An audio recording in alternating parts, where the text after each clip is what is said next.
On behalf of the United Nations Secretary-General's campaign to eliminate violence against women and girls and a regional Unite working group, I want to offer you a very warm welcome to our session today. Thank you so much for making the time to be with us today.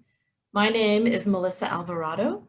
I manage UN Women's Ending Violence Against Women regional program here in Bangkok for UN Women's Regional Office for Asia and the Pacific. As we start today, we will walk you through some of the technology. Please do mute your microphones and turn off your video to sort of support the bandwidth of all the audience members and participants in today's session. Let me say as we begin that often referred to as the fourth pillar of democracy and a key instrument for protecting human rights, the media has a crucial role in preventing and mitigating violence against women and girls. And I think we're seeing this with increasing clarity. With the increasing digitization and expansion of scope of news coverage, media's responsibility and influence has increased remarkably.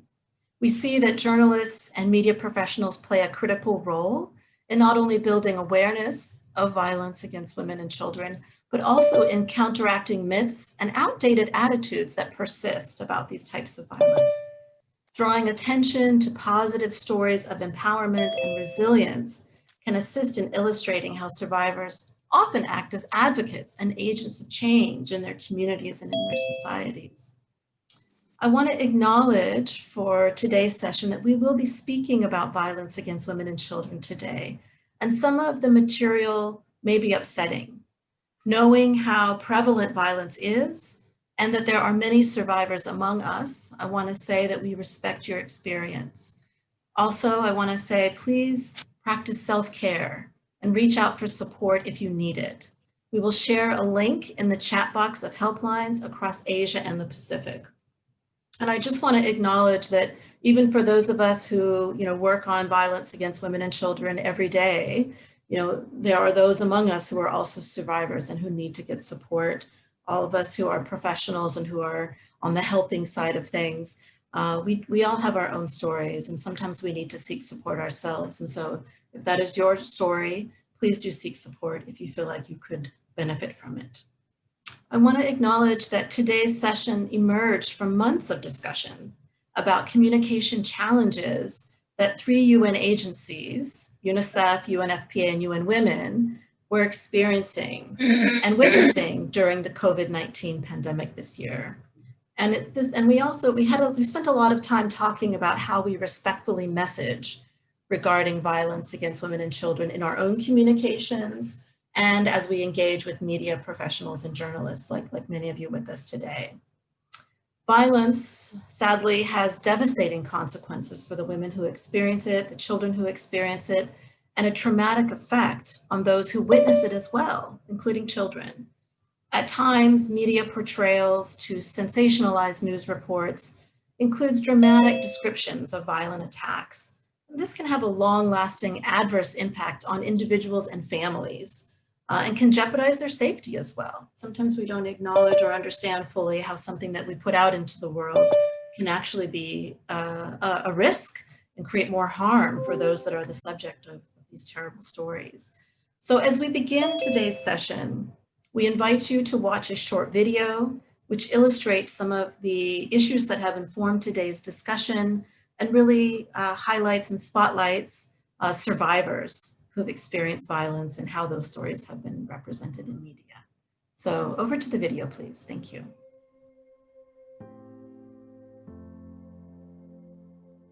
My experience of being sort of covertly blamed for the deaths of my children. The media responds to the number of social media hits and the publicity that they can get out of a story. How can they leverage this news article and get the most exposure? This is an opportunity to educate and change the world and make it better.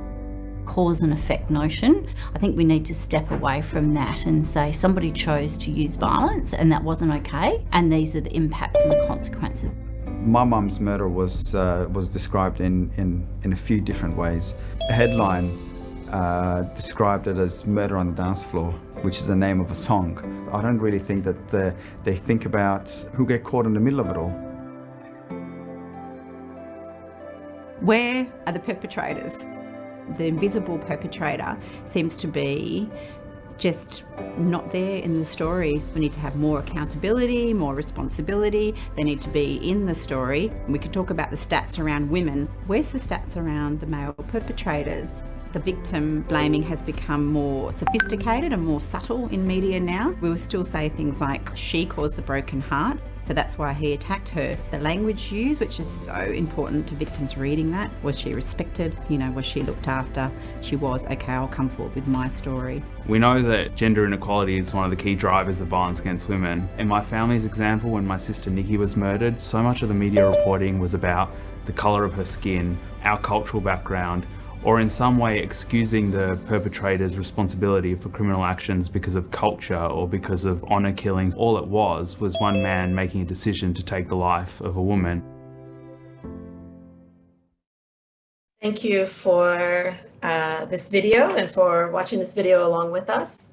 This video was developed by Our Watch in Australia, which is an organization dedicated to the prevention of violence against women and their children.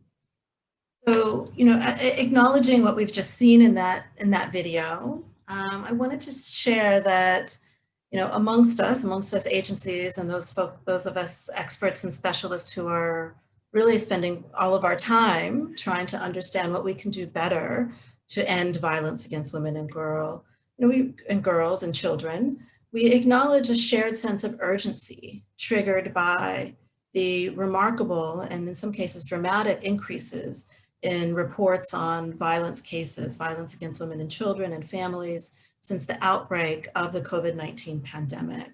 And this led us to form this idea to craft guidelines for responsible representation and reporting of violence against women and children.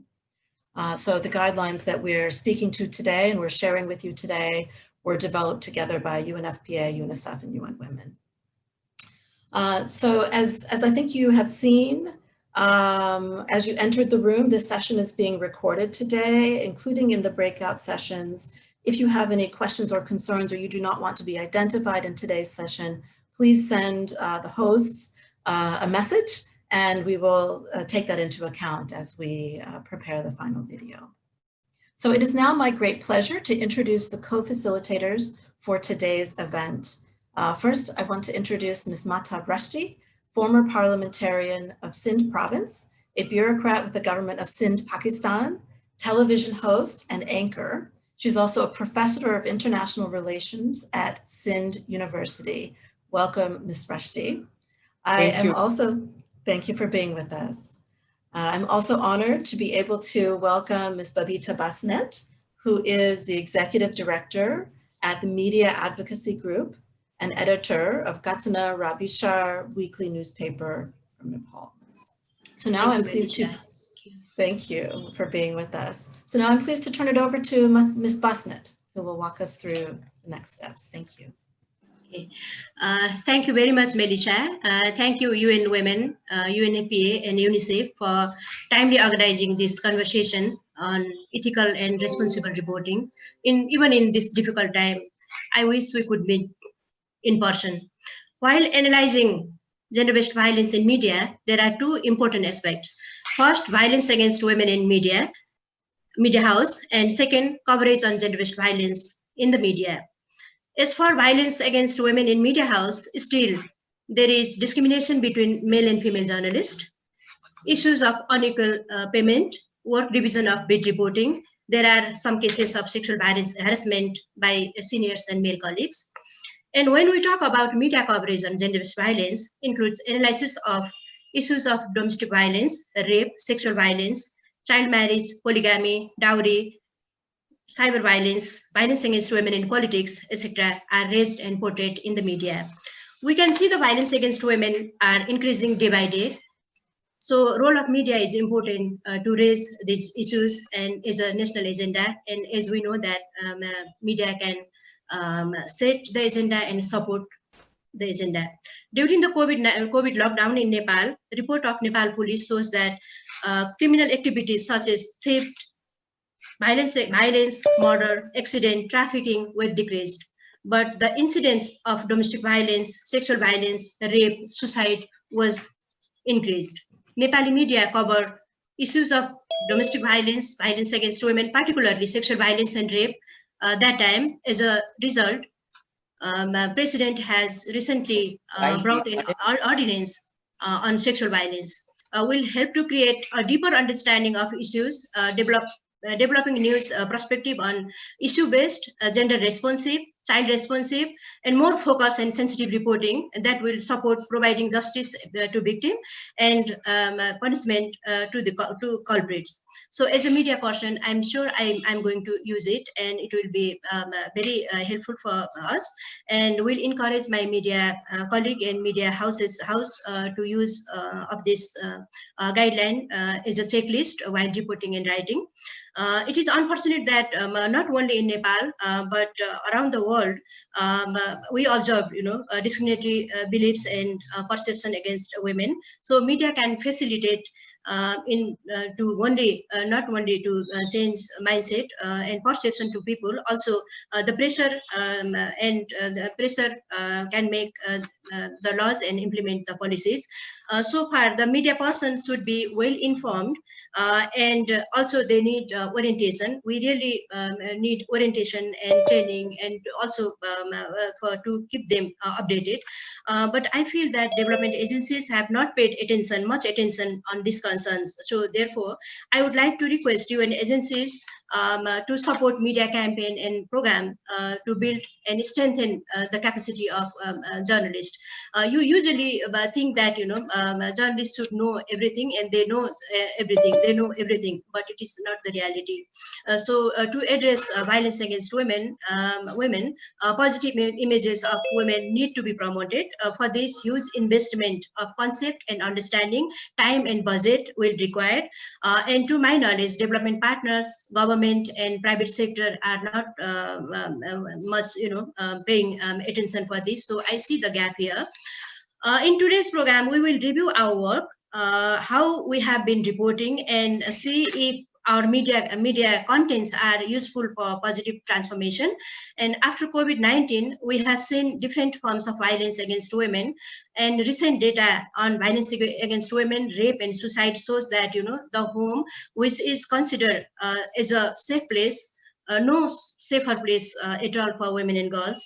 So in today's working session, we will not only look into media coverage on violence against women, but also analyze the role of media for the elimination of violence against women and girls. I think my time is over. Thank you very much. Now I would like to request Ms. Mehtab Akhtar Rasidi to move the program forward. Over to you, Mehtab. Thank you very much, Babita. The mainstream media have a great potential to break the silence and take this issue out of the private sphere. I'm grateful that very timely action has been taken by three very important organizations like UNICEF, like UNFPA and UN Women, to develop the guidelines. I am going to emphasize on two or three things that why we all are here gathered to discuss two very important issues: violence against women and violence against the children. My friend Babita spoke about the violence against women. I'm going to emphasize the violence against children. And here we have the gathering of the journalists, eminent journalists who have joined us today from Asia and Asia Pacific. And they must be sharing their examples, their experiences, and what is happening in their countries. So, what I am going to emphasize and highlight, that we all know that generally before the COVID-19 appeared, we were facing all these issues in most of the countries of our region. And even today, after the COVID has come in our lives, along with facing that COVID, and along with that, we are facing the crime in the societies. It is increasing, and especially I'm emphasizing about what is happening as far as the children are concerned. So we are here together to learn what should be the responsible reporting, because we have witnessed, I can find the change when I was doing the TV programs or I was anchoring the programs. There used to be the element of responsibility, and since the social media was not there at that time, it used to take some few moments to communicate the thing. But now, since we are very fast and technology is growing fast, we see that immediately things are reported. And where we have more than one channel and many channels, there is a competition that people would like to, the reporters would like to break the news without even confirming the facts. And sometimes the facts are horrible. It has to be decided whether to share it immediately, what to say, what not to be said, because it has a very far-reaching impacts on people. People, for instance, the child survives on him or herself, the parents who the child is facing all these tragedies, and again, then it is the ethical part of the reporters which is very, very important. So, we have to learn today that what is the responsible reporting, what is the ethical side of the reporting, what are we going to learn from each other, how important it is that to keep our wits together and feel that because the reporting is something which is impacting your career, not only your career, but the lives of many people depends on what is first told to the society. The society has become insensitive most of the time. We are facing it. We know so many examples around. They're happening in Pakistan. You might have heard about Zainab's case. She was from Punjab, a little girl of 6, 7 years, kidnapped and then raped and then killed. But at that time, the reporting was quick. People responded, society responded, and the culprit was arrested, taken to the court, justice was done. But how many times we are going to have this thing? So we have to come up with some ideas to bring all the segments of society in front of us, the legislation, the parliaments, the civil society, and especially the way of bringing this particular crime in front of all the people responsible, the government, the legislation, the civil society, and not only this, but we have to bring the awareness among the parents that how to look after their children, especially in the rural areas where people think that it is safe for children to move on. They go to the little shops to bring something for the home, but they never come back. So these are the things that we need to discuss and bring to each other's attention and learn from each other. So I will stop it here because then we have to move on. So while I'm stopping here, I would like to introduce Ms. Melissa Alvarado, who is the Ending Violence Women Regional Program Manager, UN Women Regional Office for Asia and the Pacific, to provide us an overview. And along with that, Mantra, a regional communication specialist, UN Women, to provide us some examples of what we have found as common news headlines, like women, violence against women and violence against guideline. So over to Melissa. Thank you so much, Mahtab. It's a pleasure to hear from you and to draw upon your experience, your vast experience. So thank you again for sharing, and also to Ms. Babita, who spoke before you. So now we'll share a presentation to give you some of the essence of this guideline and some of the key elements that we felt were really important to highlight today. So if we can go on to the next slide, please. So just a quick acknowledgement that, violence against women has really, let's say, risen in terms of its importance on the international stage. COVID has brought out a lot of difficult realities. Let's say we've seen how the economic status of our societies and our communities is in fact linked with violence against women and children. And we've seen, some people call this sort of a twin pandemic, the issues of family violence that have been emerging alongside COVID. And there's a lot for us to learn there. Now, the UN Secretary General has a campaign called the Unite Campaign to End Violence Against Women. Within this campaign, we also acknowledge the linkages, the very important linkages between violence against women and violence against children. This is a global campaign that's been running for several years. It calls on governments, civil society, women's organizations who are always at the forefront, young people, the private sector, and the media, as well as the entire UN system, to join forces in addressing this terrible problem of violence against women and girls, as well as children. So we just wanted to acknowledge that there is this global campaign. It's really taking on a lot of momentum right now, especially during COVID. And so we want to acknowledge that this work was connected to that global campaign. Next slide, please. In terms of today's session, what we will do is we'll give you a quick introduction to the session, as I'm doing now, some key definitions so we're on the same page. We'll look at some of the important ethical considerations when we're engaging with women and children survivors. We'll talk very specifically about content and language in our communications. And then we'll really focus a lot of time today on the breakout sessions. We'll have half an hour per breakout session is what we're planning to really engage with you, hear from you, have a chance to talk in specifics about how do we manage some of these difficult and touchy content areas. And then we'll have a chance to hear from the groups as well in a report back session. Next slide, please. So some very quick but important definitions about violence against women and children. And these both come from United Nations sources.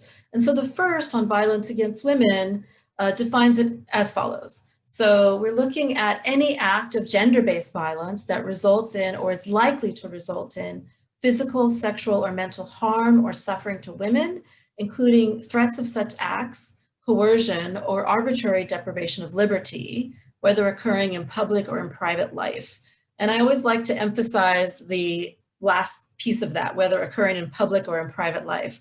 For many, many years, what happened in family homes, behind closed doors was considered a private matter. And that's no longer the case. In international law, we now see that states have the responsibility to prevent, respond, protect people even in their homes, even if there's experiences of violence in their homes, which used to be considered private. It's no longer a private matter. And it's the interest of the state and the responsibility of the state to respond there. Now, violence against children has this definition: all forms of physical or mental violence, injury, and abuse, neglect or negligent treatment, maltreatment or exploitation, including sexual abuse. It is the intentional use of physical force or power, threatened or actual, against a child by an individual or a group that results in or has a high likelihood of resulting in actual or potential harm to the child's health, survival, development, or dignity. And so we see some common threads between these types of violence. There's a strong feature of power and abuse of power, control, and the many ways that these types of violence can happen, as well as that violence is defined as a threat, as well as other forms of violence, which might be, perhaps more obvious. Next slide, please. And so in these two types of violence, unfortunately, the reality is, we see plenty of examples where this violence does happen. It is quite prevalent. It involves physical, sexual, psychological, and mental harm. And there's really deep-rooted causes. And, research has really led us to have a very good understanding by now of what's driving these kinds of violence. And, it involves things like gender norms, this a basic belief in inequality, that, inequality is justified between, say, men and women or girls and boys. Attitudes that might accept violence or accept these power imbalances, patriarchy, these structures that allow and encourage us and sort of institutionalize inequalities, harmful masculinities, and a basic acceptance of violence, and social, physical, economic, and political differences. The impact on the quality of life of women and children can affect all areas of life: health, education, income, social well-being. It's really endless, unfortunately, and it is generational as well.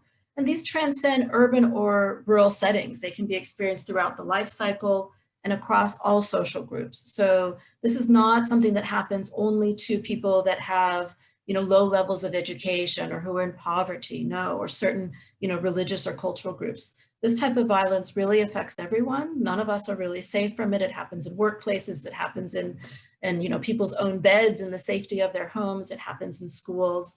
It really is very prevalent everywhere. And so this is something that is of the magnitude that we feel an intense sense of urgency to address it and get better at preventing this type of violence. Next slide, please.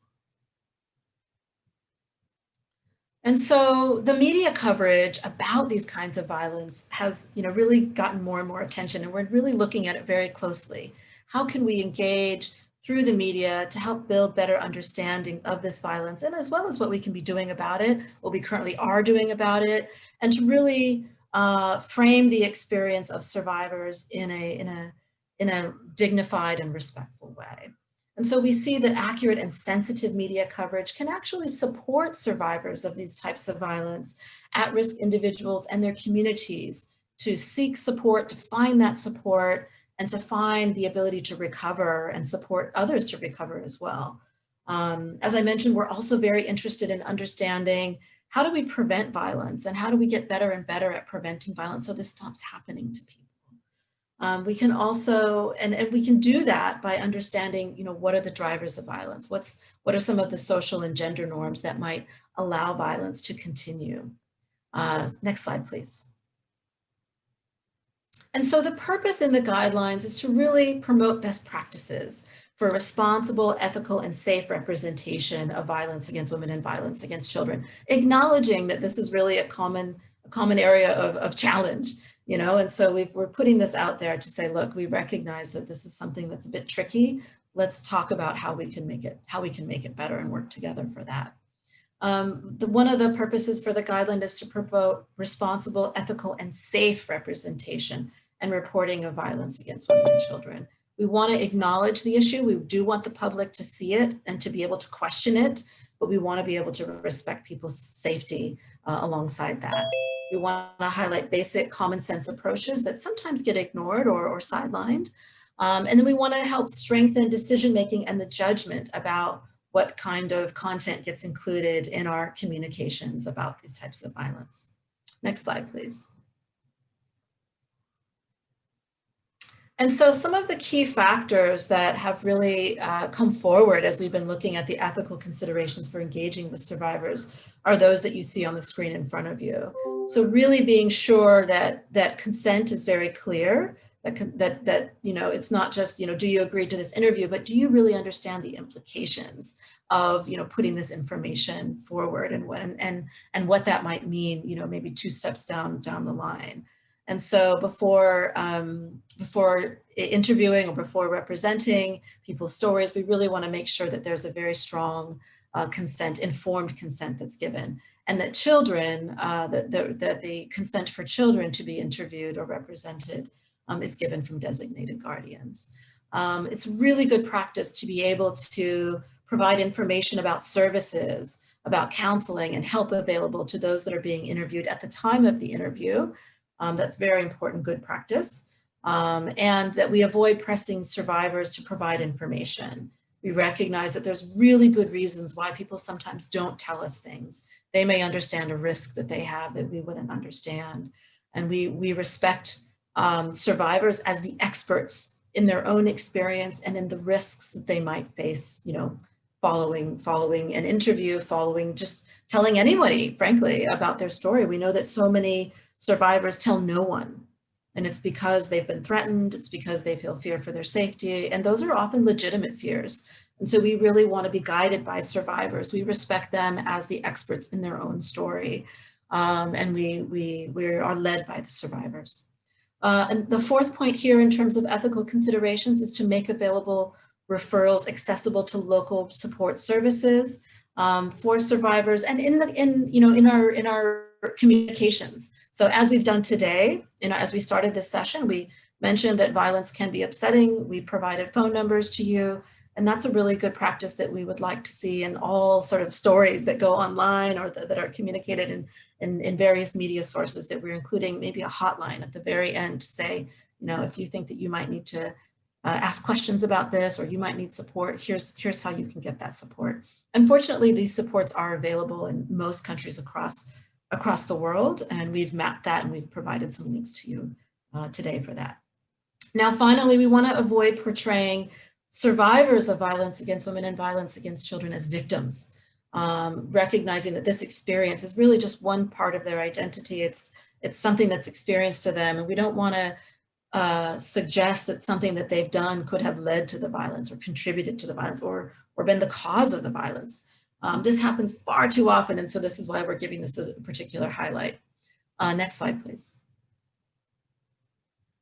And because interviewing children is so important, it's so sensitive, and it requires such special skills, we wanted to highlight these considerations. First, to obtain permission from this child's guardian, whether that's parents, teachers, school officials, or other authorities before interviewing any children. Ensuring that interviews with children are done in the presence of a guardian, and in an open space. To provide the option of being interviewed by an interviewer of the same gender if it makes the subject more comfortable. Sometimes a survivor has a strong preference for that. And then to avoid actions and behavior that can seem intimidating or cause the child discomfort, to be very tuned into their needs and really respectful of what any limits they want to place on information sharing. Next slide, please. So I'm going to end with this reference to outcomes. So we're really hoping that this session will give us an opportunity to think together and to talk together about what are some good practices for media practitioners. How can we support each other to be better informed, to communicate more empowering messages through the media, and to work with survivors in a way that tells their stories when they consent to do so and in ways that do no harm, and that there's a benefit for our collective learning there. So I'm going to turn it over now to my colleague Montira, who will take us through the next slides. Over to you, Montira. Hello, everyone.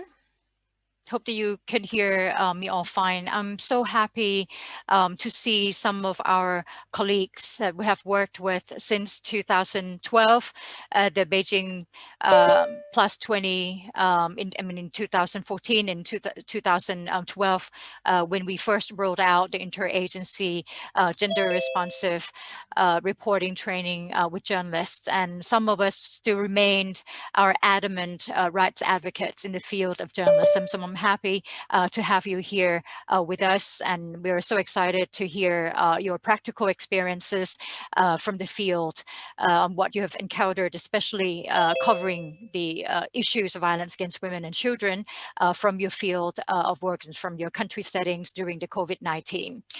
Melissa had mentioned about ethical considerations, and I would like to walk you through the how we would like to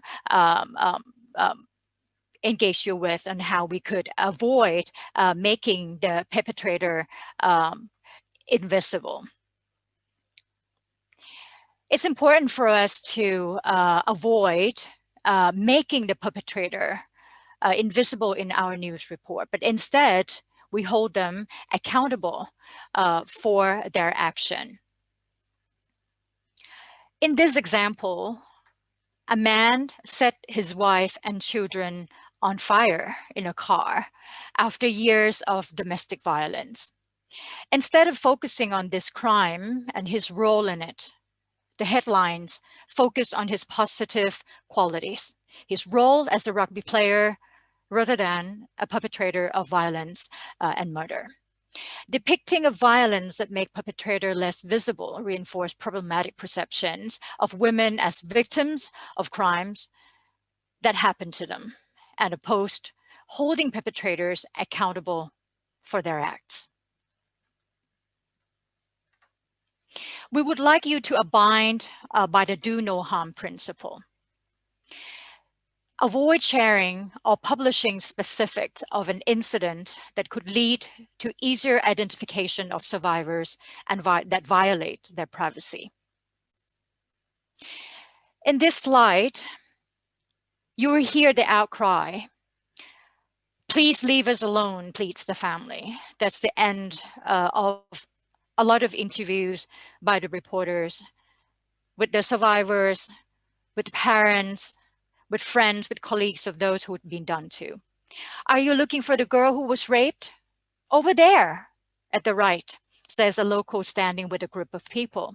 They all knew her house and are gladly guiding reporters, cameras, persons, and even politicians as they discuss how the incident ruined the girl's life.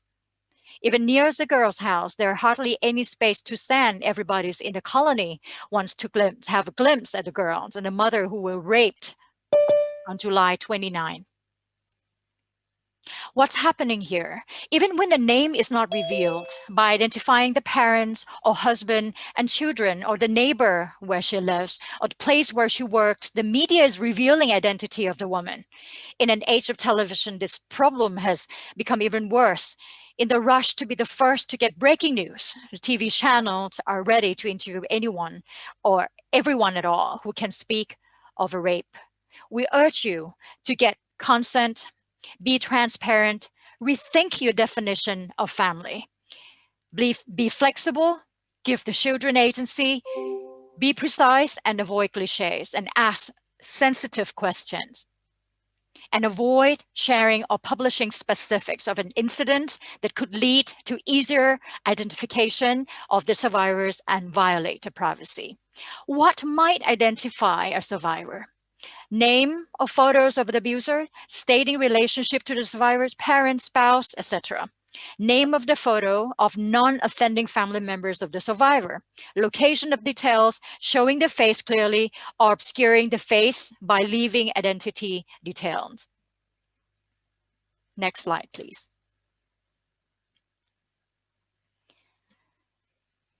Media agencies also have the power and responsibility to eliminate the multiplicity of ways in which sexual violence is perpetrated, and in doing so, inform the public of what such violence can look like. We urge you to avoid stories with stereotypes, including openly sexist interpretations of the characteristics and role of women and men in society. Incentivization of subjects such as to avoid accountability. Showcasing positive about him instead of the crime, for example. Reinform problematic perception of perpetrator.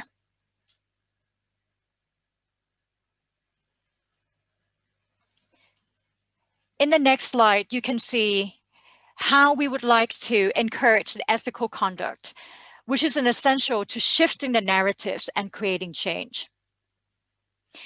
You can see in the square, the father of the young girl is instructed to cover his face because the television wires have not time to blur his face. He pleads, "How many times should I repeat what happened with my daughter and my wife? They're raped on the highway. What else do you want to know? My daughter was better till last night with all the people visiting. She is now being asked to recall everything again. She's falling sick again. She cannot stop crying. Please leave us alone." This light is essential. As a society professional journalist states, ethical journalism treats sources, subject, colleagues, and members of the public as human beings deserving of respect. The Society of Professional Journalists emphasizes the importance of following ethical standards so as to minimize harm against the subjects being reported on. Details as such, the victim has undergone 4 major surgeries since yesterday.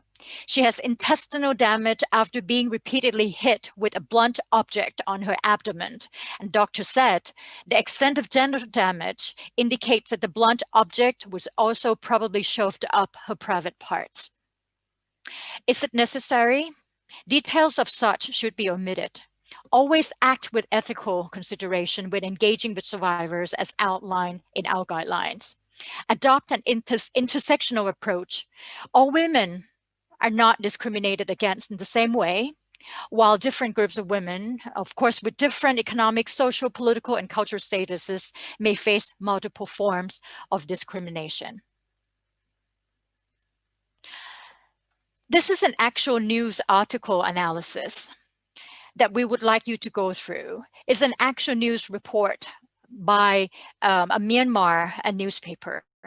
Let me please read this news to you, and please let us know what's wrong with this article, and in any ways that this article would help the readers identify the whereabouts and then identity of the survivor of violence. A 12-year-old at Posen internally displaced person camp in Antol, Arakan state, were allegedly gang raped late last month, according to the girl's family. The victim was raped by 3 men on November 29th, said the IDP camp in charge, Hetzaw. She was taken by the Malawi's religious scholars, accusing her stealing money. As she said, she didn't steal the money. They raped her in the field for not confessing. She got injuries on her hands from being stabbed with scissors. She had been sent to hospitals, the IDP camp leader told the DMG. The victim had been working at the house of the Malawi. Her family members said the girl's uncle, U Tan Muang, said she did not steal any money. The rapists are not at the police station now. I want the truth to come out. My niece is receiving treatment at the hospital. The police have opened a case, he said.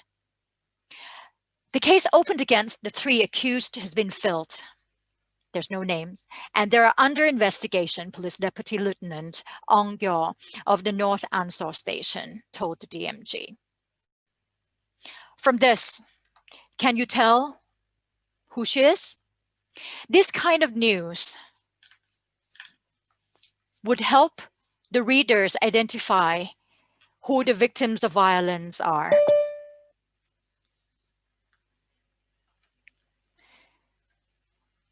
You can tell there's 12-year-old, has a camp name, there's a township name, the injuries of her hand from being stabbed with scissors. There's the house of Malawi. My niece is receiving treatment at the hospital. All of this in red, capital letters, informed the readers of who the survivors of violence are, or even the family who've left behind. I know that some of you would have to battle with your editors on the 5 W's: who, what, when, where, why. And these 5 W's can lead to exposure of survivor's name. And this type of article do the building blocks of revealing their identity. I would like to go to the next slide. The way that sexual violence is framed in the media is of vital importance, as the portrayal often shapes public opinion on the matter. On the next slide, reporting on children and young people has its special challenges. In some instances, the act of reporting on children places them or other children at risk of retribution or stigmatization. Media should bring the issue of child sexual abuse into the realm of public knowledge and the public debate. It is important that the issue of sexual abuse is presented as a serious violation of rights, not only as an offense against children. Besides drawing attention to the problem of child sexual abuse, the media also should need to enlighten the public as what can be done to prevent such incidents and what needs and must be done if such an incident has taken place, including providing information on legal and other remedies. Under no circumstances should the media disclose or reveal the identity of the victims, as I mentioned in the previous slides, or be further victimized or made to relive the trauma he or she has been through. If you look into this quote from Fixed It, There's no such thing as non-consensual sex. It's raped. Non-consensual sex is used with adults. For children, they're too young to give consent. It's rape. Say no to it. Challenge it. Next slide, please. We're now looking to the use of the language in the media report. We urge you to use child-friendly, gender-responsive, and gender-sensitive language that can be easily understood by the subject during the interviews. We avoid the use of language that could stereotype, demean, or offend ethnic groups or other communities. On the left-hand side, you can see the headline in the news in the Daily Express from Australia. Suspected killer migrant. Avoid the use of gender-specific pronouns such as he or she. To be inclusive, use the pronoun they in place or he or she unless the subject has specified their role and gender irrelevant to the context. Avoid stories with stereotypes, including openly sexist interpretation of characteristics and role of women and men in the society. The next page is an actual news report, the headlines that we have collected. You can see from the left-hand side, weapons of mass destruction, the German Chancellor Angela Merkel shows off plunging neckline. Hillary Clinton, grandmother-in-chief. Sexism limits women's influence in politics. We heard a gender equality charity, Soiree Tang, said, it feared a growing number of women are being put off standing for election due to online abuse. She said to the charity, I'm very aware that personally I can sort of bat it off, but there are young girls who are coming up through politics who maybe don't have the same coping mechanism that I do. At the moment, there was a risk social media abuse that could discourage women from entering into politics or even from engaging with local politics. These fears of having their personal lives being watched, being intruded, being investigated, and being exposed. And that act has discouraged a lot of young women from entering politics. And what we're asking is the gender balance in political arena. And that might not come true very soon without the role of the media. Please help shape a wider society to make sure that abuse is challenged and is not seen as acceptable, so that women do feel able to put themselves forward and to participate in politics and express their opinions that matter to their life and those of their children. Melissa mentioned about get consent. Be transparent and ask sensitive questions. The first and the most important steps when engaging women and children survivors of violence is to ensure they fully understand everything about how the information they share will be used, the risk involved and potential outcomes, and their rights to refuse engagement. You can ask them, we can stop at any time if you feel comfortable answering this question. There must be time for explanation of intended use of the possibilities of other use of storylines, image. Ensure to ask survivors to summarize what they have understood and use standards of written consent and get verbal consent if written is not acceptable. And this is actually the scene where it's happening in your life. You look at open settings, you can see that as you're interviewing survivors of violence, is there's any bystanders that can see and overhear your conversation? How many crew members do you want to have on board in that interview? Are there too many of them? Are there too many men reporters or many male photographers or male cameramen? Is that going into the areas where we might impose lack of the elements of privacy, safety, confidentiality, and comfort? At the end of it, the photos that were used that we would like you to encourage you of use, to ensure that the subject is either facing away from the camera on the sideway, if possible. Don't blur them as they do have an autonomy and have the identity. Make sure that they're not facing camera. If possible, blur their face when you reintroduce your documentary or interview from their back. Ensure that their photos do not show any subject in any uncomfortable or compromising position, and do ask for informed and document consent before taking their photographs. We have compiled the before, during, and after shooting consideration for privacy, protection of their safety, confidentiality, and their comfort in a glance. So please take this slide forward for your consideration. Before I leave, I would like to give you a good example of survivor-centered approach. This is an actual article from The Guardian that we have online. The article illustrates a best practice of showing helplines that Melissa had mentioned, legal services, focusing on data and facts, and focusing on the problem and available solutions.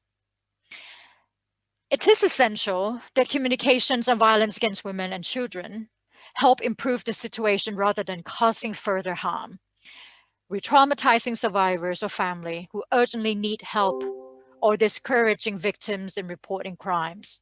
The content you put there in your articles should ideally provide calls to action, including information about locally available support services, which we make available in the media package right after the call ends.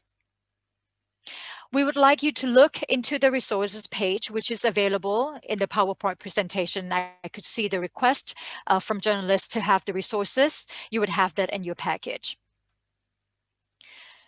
What we have quickly walk you through are the guidelines for media professionals. And it's only for 7 and 8 pages. It would took you about 5-minute glance to read through and roll that out if possible amongst your news agencies, amongst your colleagues in the newsroom. And perhaps we'd be very happy to help you roll that out in your news agencies, in your boardrooms, and even introduce that as the guidelines for human resource practices in your news houses, in your house. And we do have an availability of the responsible representation and reporting of violence against women and girls, against children. It's a full publication where we also made it online. So I end my presentation here, and it's 5 minutes to 12. We would like you to enter into the next session, which is the breakout session. And if I could walk you through a very simple introduction onto what the breakout room is like. In this coming 30 minutes, the session will provide all of us an opportunity to learn from our experiences and challenges while reporting on the issues of violence against women and children.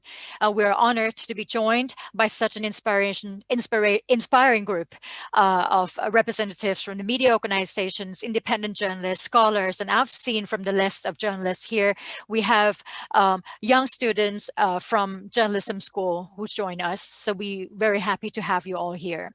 So the session will be divided into 2 breakout sessions for 30 minutes of each discussion. We'll look into the first room of interacting with survivors and ethical considerations around the media portrayals. And the second room, we'll talk about the interaction with a child survivor. As you please stay logged in, the Zoom system will automatically and randomly assign each participant to each breakout room. And after the 30 minutes, the administrator will move you to another breakout session. And at the end of the total 60 minutes, we all will come back to the main plenary. And your selected rapporteur of the session will report. So all participants are requested to please keep your audio on mute, raise your hand when you wish to speak. There's a raise hand, the raise hand function in the bottom right corner of your participants list on your screen for your comments. Of course, you can always drop your comments in the box. If you wish to keep your camera on and or even identify yourself anonymous, please let our team know. So let's wait while we all are moved to our respective breakout sessions. And please remember to stay where you are. Our system will usher you to the room.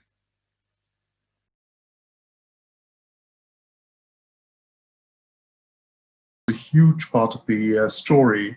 I'm sure you've heard about cases where the survivor has been scolded by the judge or by the police for having worn a certain kind of dress, or for having been in a certain kind of place or with certain kind of people. So this is evidence that when we don't frame the story properly, starting with the headline all the way into the actual story itself, we feed into all of the harms that are perpetuated onto the survivor, even beyond the actual violence itself. So the story lingers on, and with every injustice that is done to the survivor, her own situation becomes worse. And so then we can move from the bad headline to the good headline, or the better headline, which is quite simply 3 adult men accused of gang raping teenage girl. So you see how we've worked through it all, and we've come to something less sensational, more factual, and I think even more powerful. Can we have the next one, please, Neha? Okay, the headline is Heartache Blamed for Violence. So what's the problem here? So, of course, as human beings, we want to understand the reasons as to why bad things happen. We want to know what motivates people to do what they do, and we need to make sense of it all.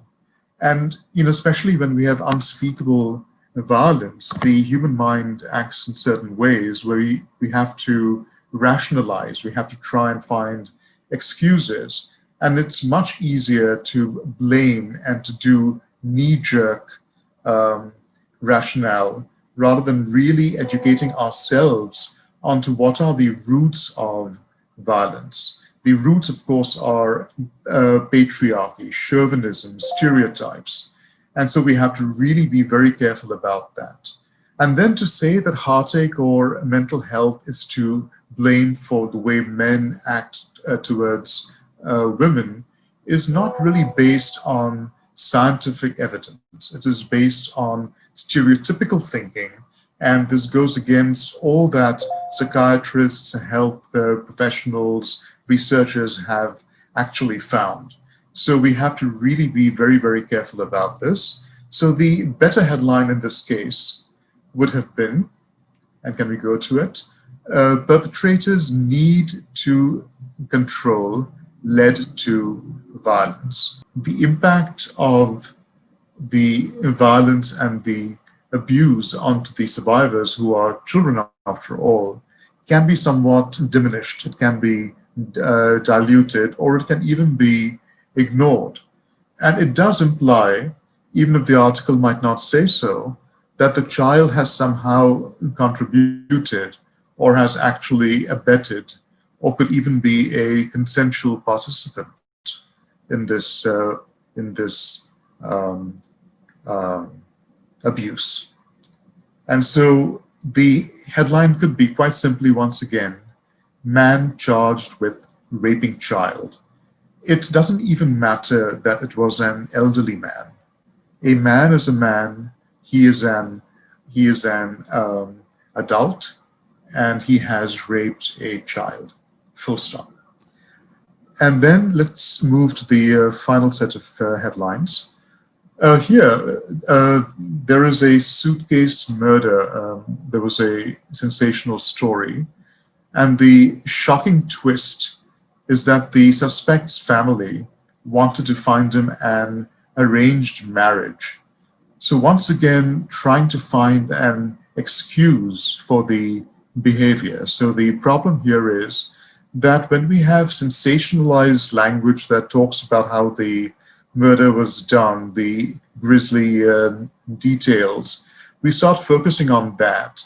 When we also talk about, this was the family's fault, quote unquote, that they were trying to force him to get married, that he snapped psychologically, and hence he carried it out.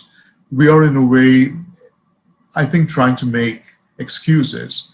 It's a fine line sometimes between the rationale and the factors that contributed to actually condoning something outright. And that is where subtle, sophisticated reporting comes into play. Blading or start attributing violence to culture, whether we say honor killings in certain countries where the woman, quote unquote, brought shame onto the family, or the woman tried to elope with the partner of her choice instead of, doing what the parents wanted her to. We start making, pretty much simple excuses for horrible abuse and crimes, basically. So the headline once again could be quite simply ex-boyfriend suspected of murdering, and in this case we have the name because the victim, the person who was killed, has actually been identified, and she may have been someone prominent as well. And then I think we have one final headline. No, we don't actually. So that is just a sample of how we can take something that is not good in practice and we can convert it into better practice. But it takes a lot of internal dialogue with your colleagues. It takes a lot of sensitizing, starting with oneself, and then sharing that sensitization with the, with the editors, with the producers, with the anchors, and so on. So let me end there and turn it back to Babita. Thank you. Thank you very much, Roy. Thank you for a very clear presentation with relevant examples. Now, I would like to request Montira to share lesson learned and some examples related media portrayals, privacy, and other related issues. Montira, over to you.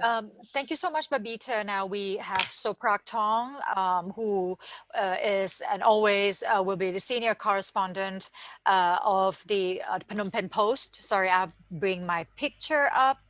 Okay, now you can see me. Soprak, I realized, back in 2014, you produced a sensational article about gang rape. About romanticizing rape during the Valentines, and your news hit the market everywhere, and you continually, producing high quality articles and thought pieces on romanticizing rapes, gang rapes, non-consensual sexes, and now you had moved on into a new role, being risk communication specialist for the World Health Organization. I would like to invite you to perhaps share some of your experiences to kickstart the conversation with journalists in this room. Hello. Yep. Can you see me? Can you hear me? Suasday Bong. Suasday. So you hear me well? Yes, very well. Yes, Perfect. nice to see you. So yeah, see you again. So I want to make clear that the information, what it is in the context of the COVID, or can you speak again, Mantira? I want to verify. Yeah, I like how how you engaged with your sources at the time when you wrote an article on romanticizing rape during the Valentines. I remember your headline very well on rape during the Valentines, and watch out for Valentines is a decent warning to young people, young women. On the date of the Valentines, and that article actually sparked the conversations amongst the Cambodian audience nationwide. Yeah, for these I did research myself on gang rape, but he has been done sharing the we are thinking about the title and the article linkage between I do my research and also with my columns as well. So we are a linkage or understand enough the theory that what you Mantira raised about the non-consensus. Like I did also join consultative meeting with WHO in India on that issue. However, we try to engage the perpetrator look like we don't accuse them they are bad behaviors, but we can share that this is not a good example, and also we provide a step for them that and they are at risk of the one is non-consensus. Second is a risk for the transmitted the disease, and the third, if you are involved, what you should do. So this is the recommendation what have been done so far, and then to do properly for the story cover. But for the research is different type of the finding. The finding, if you're looking explore more, they are involved. I did do both qualitative and quantitative study, and then qualitative we do peer ethnographic research, and then we try to in depth go through directly to the perpetrator who are engaged. That I also observed exposure what happened, and then the women who are crying, the women are rejected that. So but the cover the story, it need to be more likely consents, and then we don't show cover any the big picture with the face. However, on the other hand, this is one of the Valentine's Day study I have been on for 10 years. I follow up every 5 years. And another study I focus on the gang rape series study. We for the research we are get close to perpetrator, and then another side with the get information from the motor taxi driver when they work at night time and the early morning, what the woman tell them. So and then we combine the two of the data collection, and we analyze, and then we write down the paper research paper, one paper for produce in the zip book. And then I think it is a good method, but for the article, we need to see the based on research, and then the practical is happen. So it's combined together, and then we advocate for the media to do not produce like what you're sharing. This is the like show the face clearly. Need to be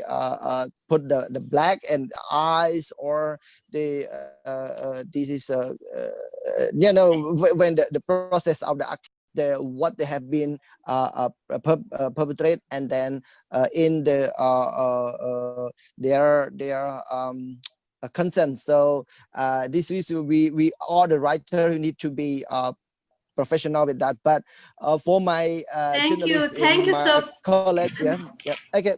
Yeah, okay. Thank you. Thank you, sir, for your sharing, for your experience, and thank you for accepting our request to documenting our thoughts as a rapporteur. Thank you very much.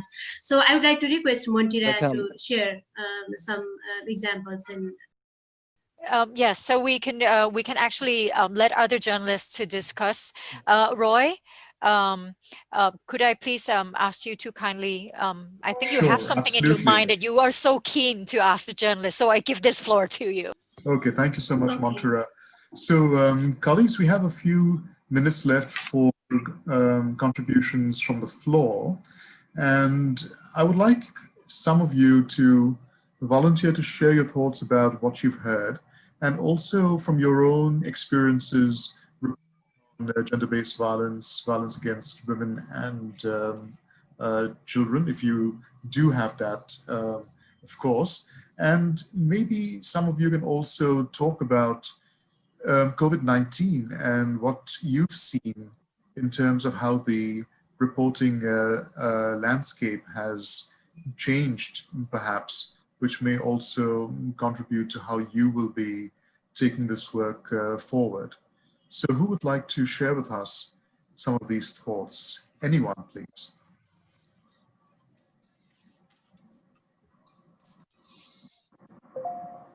I see lots of names: Wilson, Nung Nguyen, Tui, Tanya Lok, Mohammed Suman Ali, Sharon Frank, Hong Tao, Wanishka, Donna. Anyone would like to share? Anything at all, please. Love to hear from you. Okay, may I? May I again? Yes, okay, Sopraj, go ahead. Thank you.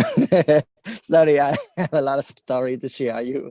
Yes. For the COVID, we understand that the cover the story and the new also, even we don't research specifically, but it's happened a lot of domestic violence and violence against women is happened in, it's because it's of the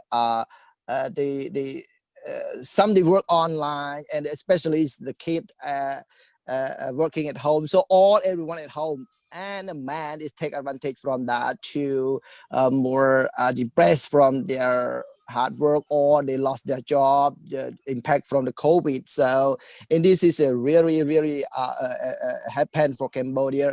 I just share you example, like in August is there's a happen of the COVID high risk in communities starting are thinking about the community COVID community transmission prevention, but it's happened almost just 1 week. There are 10 cases of violence and killing and jealousy, and then violence against the children as well. So in this case, in early of the September, the king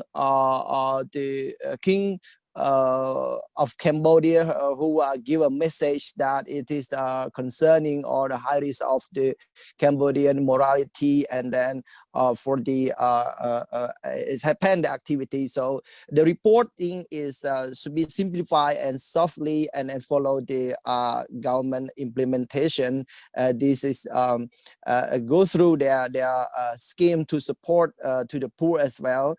And the problem is the big problem is the government doesn't allow to gather or mass gathering in the community during the COVID measure. So this case is impact to the society through the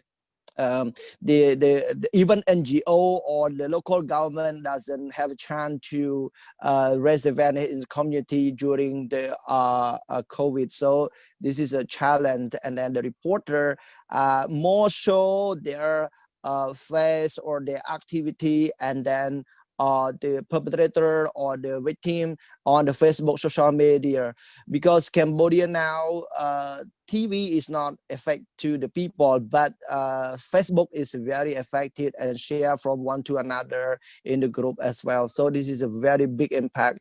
So it's not about the professional journalists, but it's about the sharing from the unprofessional journalists that I always advocate to them. And then they don't show all the, like the blood or the victim activity. They don't blur any picture. That is seriously impact to the society. And then but that is the chant that I always speak out on social media, and also with the article, my column as well. Thank you. That's over. Thank you so much. We've got about 5 minutes left in this session. Montera, do we still want to try and get more of our colleagues here to share? People seem to be very... Yes, sorry to point out. I mean, we have Tanya Lak, Kun Brung, who had, I'm not sure she can hear me. She had got herself muted. Tanya Lak has been independent reporter, writer, columnist for one of the leading women's magazine, and she was briefly working for an international organization. Could I please invite her to join us? She's now the right advocate herself, the women's rights advocate for fortified rights. Hi, Kun Montera. Hi. Hi. Yes, perfect. Okay, so so right now I'm working for Fortified Rights, and I've been interviewing women genocide survivors. And my question is, during the interview, you know, I have to interview women's genocide survivors. I wonder if there are any questions that we should avoid, because most women that I've interviewed either experience sexual abuse or witness sexual abuse. And my second question is that if we interview children who were abused sexually, does it necessary to have their parents during the interview? And if their parents were bystanders, do you have other recommendations for the interview process? I think these are truly important and profound questions. I'm not sure if we have enough time in the few minutes to do justice to them, but maybe Melissa, who's in this room as a resource person, would you like to briefly address this? Hi, Roy. Yeah, you know, I think that there's probably a lot of things that would be difficult for survivors to answer. And I think that, you know, the point that we like to focus on is to kind of follow the lead of survivors. And I mean, that seems a very important lesson that we've learned. And I think if an interviewee is looking uncomfortable or uneasy and we're sort of prodding for more information, sometimes, you know, even those in helping professions like healthcare workers and social workers even sometimes try to get some more detail, you know, and then what happened and what was it like then, and, you know, and sometimes it that can be too much, and we can sort of push beyond what the person wants to tell, and they might not understand that they can say no to answering our questions, you know. And so I think that that's been a really important lesson over time for those of us who do interact with survivors and who do interact with them when they tell their stories. And so we've learned to really respect their limits. If they're giving us a limit, to let them, you know, let them sort of hold on to that limit and not give us all the details, perhaps. So I think that's been sort of a leading learning for us, let's say, to understand that they might not be able to tell all the different angles of the stories, and we just have to kind of respect that. Mm-hmm. Yeah, and so, I just kind of pushing beyond. Thank you so much, Roy. May I please just address Tanya Luck very quickly on a couple of points before conducting interviews with survivors of the genocide. I think you were referring to the Khmer Rouge genocide, right? Room? Yeah. So there, if I think Soprak Thong himself, he's actually in this room, and perhaps we can connect you with Soprak, who had actually worked with the survivors of the Khmer Rouge genocide, and he himself is a survivor of the genocide as well. But before you get into the interview. Yes, interview also, and sometime, you know, Montira, I would like to share my experience about the name we usually give for survivors, you know, to victim. One incident was happened in Kathmandu. It was a big newspaper has given the name for big rape victim Pooja, you know, all the rape victim, and then journalists, they started to, you know, give a name Pooja. So one my close relative, she called me one day and she said, I want my daughter, I want to change my daughter name, you know. And I said, why Pooja her name was Pooja. And I asked her, you know, why you want to change her name? It is a nice name, beautiful name. And she said, you know, when we search Google, So Puja found is a rape victim from Nepal, so maybe our children will go to about to further studies. So we want to change our name in the school. So could you please help me? What is the process? So this kind of things, we didn't realize, and we don't realize that what kind of impact or impact is in at the ground level. So when we use the name for victim, and we use language as you have presented about gender sensitive language and all that, so we have to be very careful. So there are many examples, but now Excellent. I think our time is running. So yes. Thank you so much. We have to switch the room. Rung, you asked very important question for us to revisit the guidelines. So we shift the room very quickly, and Tanyalak and all the rest of the participants, please stay in where you are, where the UNICEF colleagues will come and switch the room while the moderators, facilitators will be moved manually into the other room. Thank you very much for your participation.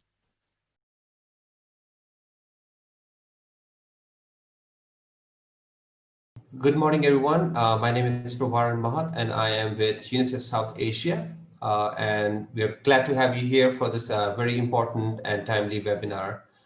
This is the breakout session on interacting with child survivors. And with us, we have our moderator as Mehtab Rushdiji. Over to you, Mehtabji. Yeah, thank you very much. We have been conducting this session. So, Paravaran, what are we supposed to do? We have to ask the colleagues to share their experiences. Yes, so we will be going over with the presentations again. So I can quickly talk about the ethical considerations for when we are interviewing children. Then we have Amanda Bissex, our Regional Advisor for Child Protection from UNICEF South Asia, and she will be sharing a case study followed by your experiences, and then we'll open the floor for discussion as earlier. Yeah, so as we have been talking about it, that this webinar has been organized as we can understand that it is a sort of understanding, experience sharing, and also some issues to be discussed, shared, how to do the responsible reporting, keeping all the experiences in view, and how to highlight the issues without hurting anybody's privacy, and keeping the ethical rules in front of us. So I had actually shared a couple of examples from my own experiences looking around and seeing, especially in these COVID-related period, where the world is closed, but the crime is not actually minimizing. So as in my own session, I came across about two experiences. A little girl, Zainab, which was a very high profile case, and in which she was abducted and she was raped, and after a few days her body was found.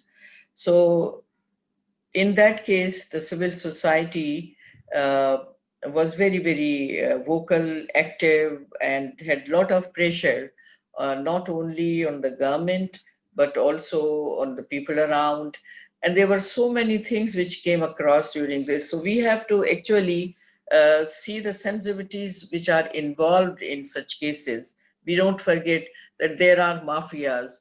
There are sometimes very influential people who are actually giving protection to these people who are running the society. Sometimes the criminal is one solo case, but we have to see all these aspects and keep all these aspects in view, and not to forget that what are the responsibilities when we talk of the little children. We need to talk to the parents' responsibilities as well, and also the responsibility which lies on the schools, the teachers, and the institutions. Here I can relate few things to you. that while I'm also the chairperson of Family Planning Association of Pakistan, and we keep on doing many projects. So when I was in assembly, as assembly member in Sindh Assembly, we ran one project. It was the life skill development, and we wanted to bring a few things to be included into the syllabus of the children, age after class 8th or 9th, to give them the basic idea how to, learn about these things and how to protect themselves. So when we included the parliamentarians in such programs, I was really surprised that most of them, some of them were not ready to speak, some of them were not in favor of including such things in the syllabus.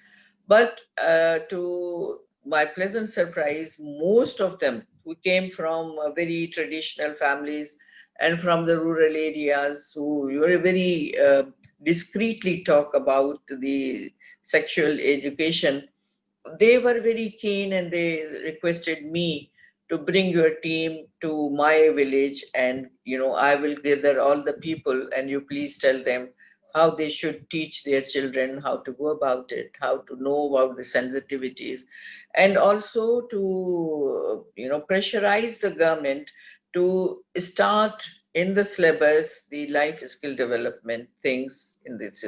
So, when we are sitting over here today and talking about the responsibility which we are putting on the reporters when anything is actually happening practically in the society on our left and right, and we are actually um, uh, having and emphasizing the right reporting and responsible reporting, I think they have also to include something more legislations, and of course their media houses, though, because in the because when everybody want to break the news, everybody want to be the first one. I see in Pakistan television, oh, we are the first ones who broke this news. But at what cost? You are hurting somebody's honor, you are hurting somebody's ego, you are hurting somebody's identity and privacy. So it's just not one aspect, there are so many aspects that we have to cover. So while we are sitting over here, we might as well try to put all these things together when we are having the experience sharing issues. So this is where I would like to stop. And Praveen, and over to you. Thank you, Mehtabji. Colleagues, before we move into the actual discussions, I just wanted to quickly reiterate some of the points that was covered earlier in terms of the ethical considerations that we must keep into mind when we are talking about interviewing child survivors. These are very important points and very critical in terms of ensuring the safety and well-being of our survivors. So real quickly on that, I just wanted to touch upon some of the things that we talked about earlier, and these are the same points that I mentioned in the media guidelines as well. So the most important aspect here is talking about the consent, and this is something we urge everyone to take explicitly, not a vague verbal consent, but something that is provided. And then also make sure that is always done, and make sure that is done before the interview, not afterwards.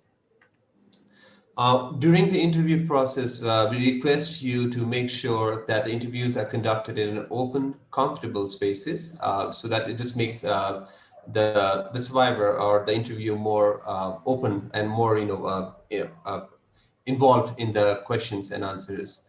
At the same time, because we are talking about child survivors, it's very important that the parents or the guardians are present in the room during the interview. If need be, and it might be something that might actually help you, is making sure there is someone who the survivor might be more comfortable speaking to rather than a stranger, and that should always be arranged for. And again, as with the principle of journalism, avoid coercion, bribery, or any form of intimidation to get additional information from the interviewee. On the protection front, when you are reporting, and this is something that you should implement as a good practice, is do not victimize and do not indulge in victim blaming. At the same time, make sure the photos and the videos that you publish are not identifiable, just to protect the identity of the individual that you interviewed. At the same time, make sure that you are storing all the consent and identifiable paperwork in a safe spot so that it is not accessible by others. And lastly is just a request, and something that we all should be playing our part in, is making sure that anytime you come across any incidents or during your interview process, or where you are made aware of, to make sure that the existing social services in your country are aware of any abuse, or you report to them, and also connect those survivors to any available referral services in your country. We shared those helplines with you earlier, and those also will be provided as part of the resources. And it's a handy reference material to have when you are talking about child survivors, and when you need to link them to the proper trained experts on this. With this, I want to request Amanda Bissex, our Regional Child Protection Advisor from UNICEF South Asia, to share a case study that UNICEF was involved with. Thank you. Thanks, colleagues. Let me just share my screen. Okay, so colleagues, today I just wanted to take you through sort of a case study, just to illustrate some of the tips when working with children. And it's basically a case study from an experience we had in Indonesia. Rates of violence against children are very high. 2 out of 3 children peer-related violence, so in schools or online bullying or offline. And we wanted the issue to be covered because media attention is very helpful often in getting political buy-in for an issue and support, both in terms of resources and in terms of actions. So our goal was to work with local media, but also we had a very well-known UNICEF Goodwill Ambassador take part, because that also is of interest to media, and use his platform, social media and other media platforms he has, to generate interest and discussion around the issue. So I think there's sort of 3 stages for working with children. One is to ensure very, very thorough preparation. The second one is when you're in the process of interviewing or working with children. And the third one is the follow-up.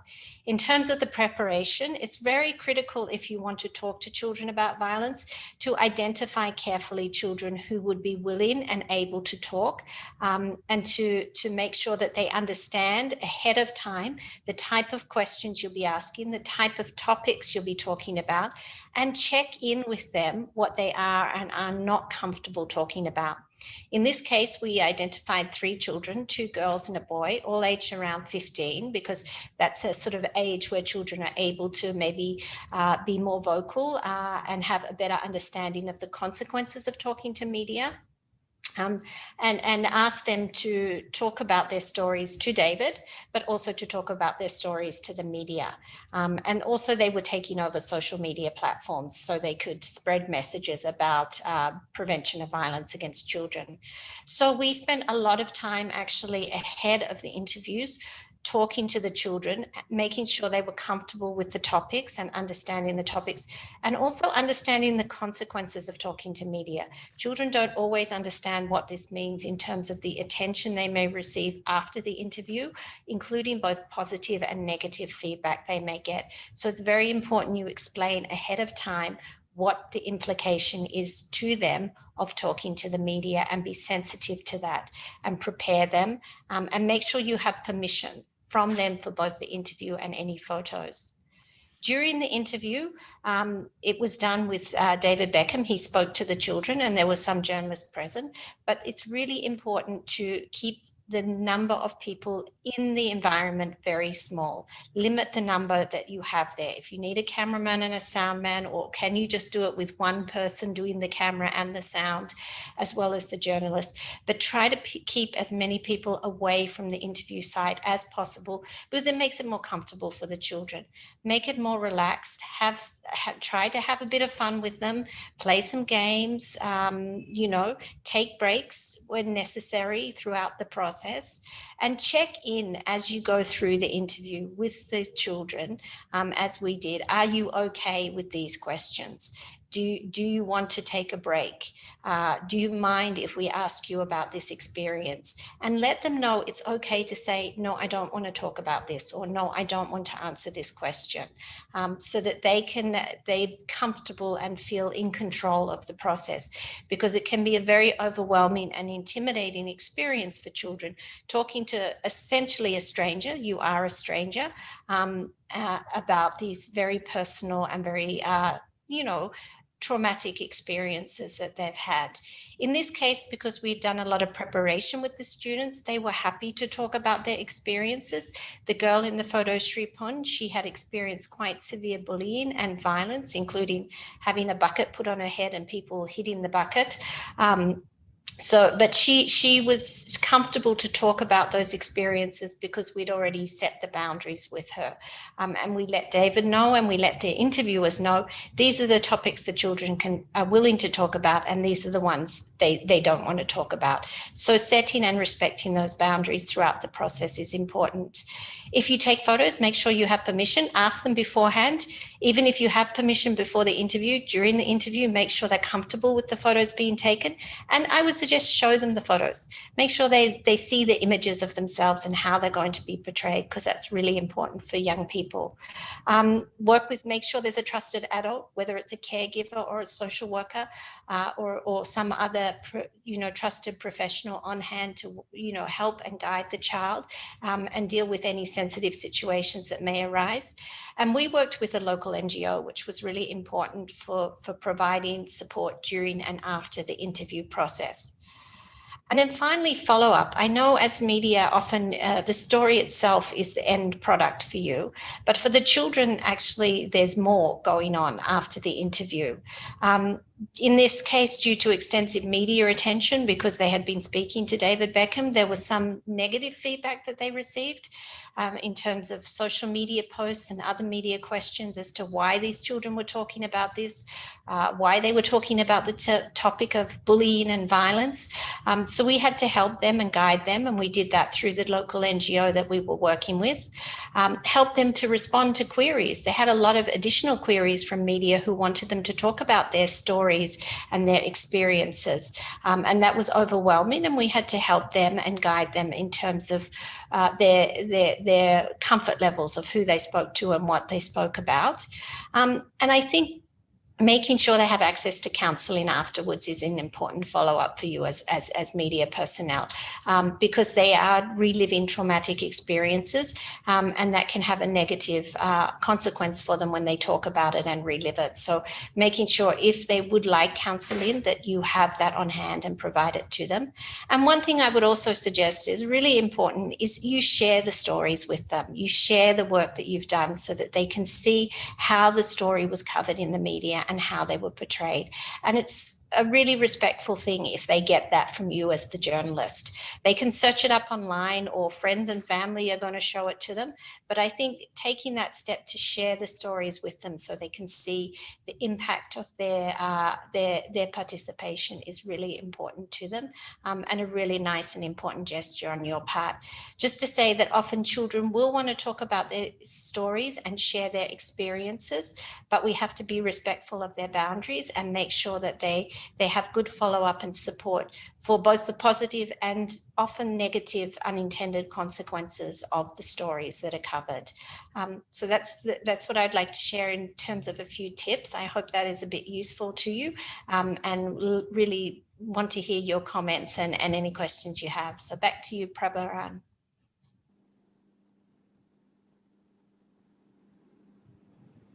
Thank you, Amanda. And Mitapji, if you want to take over this and talk about your experiences, otherwise we can open the floor for questions from our participants, or if they want to share any experiences. I think this was very comprehensive and very comprehensive. So I think rather than keep on repeating ourselves, we will give the opportunity to the participants if they want to share their experiences. So far, I think there's so much information given to everyone that they may come up with their own thinking and experience sharing. So I think we should invite them to find out if they have to contribute more in this. Sure. So, colleague, at this point, the floor is open for you to share any experiences, any challenges, any views, feedback that you might have experienced or witnessed with regards to either interviewing a child survivor, or or you might want to share an experience of where you came across anything like that, and just maybe talk about how you handle the situation. So the floor is yours, and we can, take questions from you if you have for our experts who are available today. Please raise your hand, and we'll call you to share your feedback here.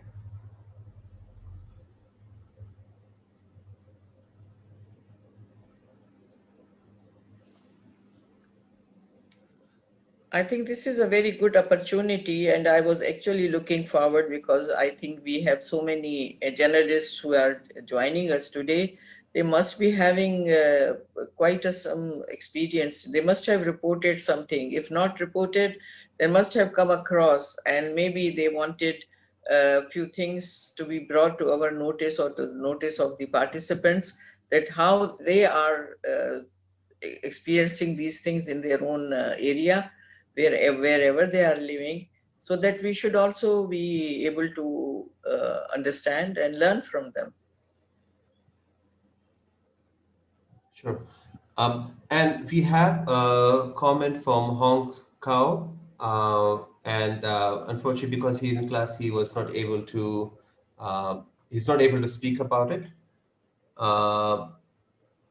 So I'll just quickly read the comment, and maybe for Amanda and for Metabji, if you want to respond to that. So as written by Hong Kong, because I'm now in the class at school, I'm only expressing my views in words. In what I focus on, the coverage of sexual violence is a very important point, because the media reports cause widespread concern, sometimes will cause some net friends of events to network falls in the violence, especially for some insulting remarks. All these lead to the questions of the parties, and the real life of disadvantaged groups itself has a significant impact, but also causes their social death in cyberspace. So maybe, so I think here we are talking about the impact of someone's, I guess, story being released digitally with those identifiable elements, including faces, name of the person, the places that they stay in, which in the long run, harms them, where they are socially ostracized by their communities and by others as well. And also, this also touches on the victim blaming and victimizing of the survivors themselves. So that was a very, I think, important comment from Hong Shao. Thank you so much for that. Metabji and Amanda, do you have anything to comment on that? Hello, sir. Sir, here is Shumanali. Here is Shumanali. Sir, I have a question.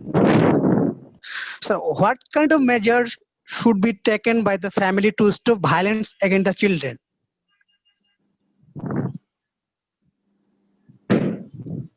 Thank you. Amanda, over to you. What did he say? Well, what measures to be taken by families to... By the family. Yeah, I think this is a very important question, and I've been repeating it over and over again, that, the whole thing starts from your own family. There is, I think, in your culture and our culture, there used to be something that the neighborhood was supposed to be the comfortable and secure, considered a secure neighborhood. But with the passing times, everything has been changed. And you might have witnessed now that, even your close relatives are actually not to be trusted. Sometimes the uncles, the they are in your house. Even not what to talk of the girls, I think even the boys are not safe. So I think we need to keep an eye, and before that we have to teach to our children, like little children, their mothers should teach them. Now we have to come out of our own sense of, oh, not to talk about this, no, this is very bad.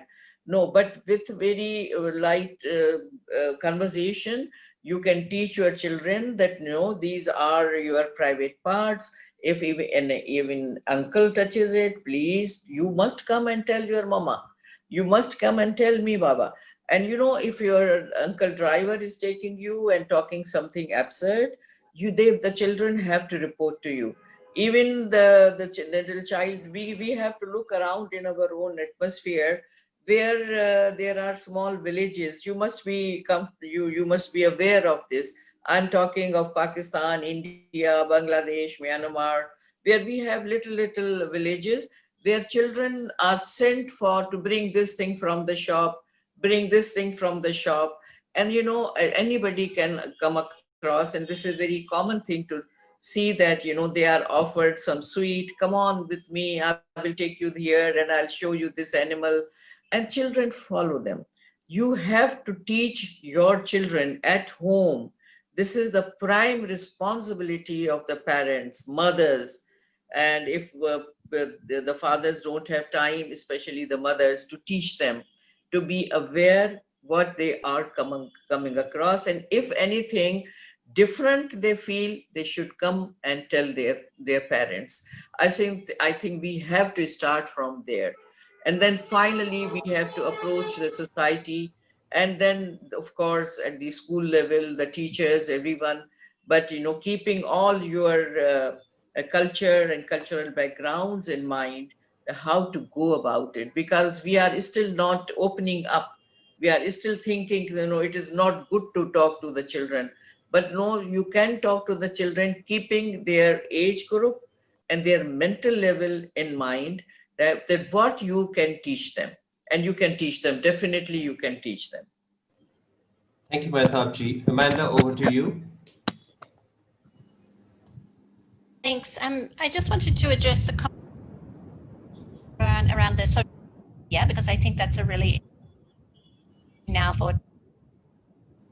Firstly, you can ask inappropriate coverage of children on social media platform, take it down. For example, Facebook, Instagram, they all have policies to this, and if any, take the content down. So that's kind of a step that can be.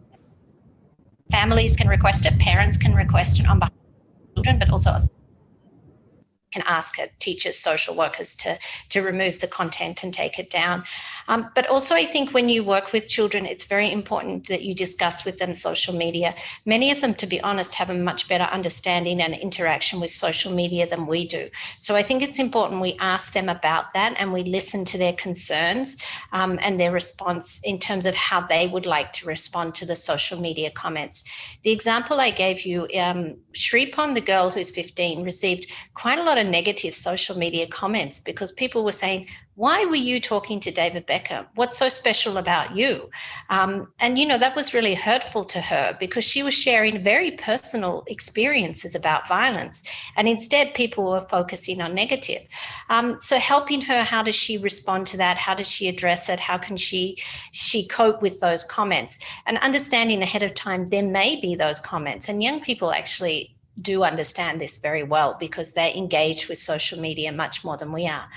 So I think there's that kind of social media, kind of netizens, as we call them, who participate. But there's also the social media, which are media outlets, right?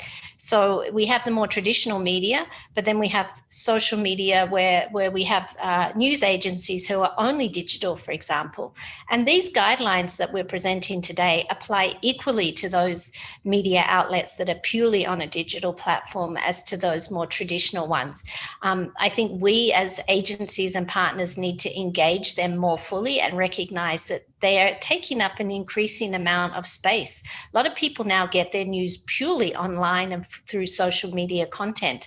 So I think for us, a lesson is that we need to engage with those journalists and those media working on those purely digital platforms more, and make sure they're aware of the guidelines as well. So thanks. Thank you, Simone. Colleagues, we are about to end the breakout sessions. There's roughly a minute or so left. Any last comments, questions from you that we can address? Otherwise, we can always address that in the plenary as well. Let us know, please. If not, Mehtabji, maybe if you have any closing words before we end the breakout session. Yeah, definitely, because I am grateful to you and Amanda for helping this session, and grateful to all those who joined us, though they were what I was expecting, many questions or experience sharing, but nevertheless, I think even if we learn from each other, I think that is a great learning, and maybe we can build upon it. And we can, rethink on these. And I think all the presentations are going to be shared with everyone.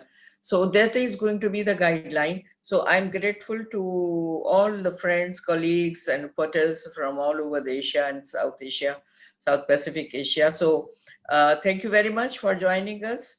And Pravin, thank you very much that you helped me out and assisted.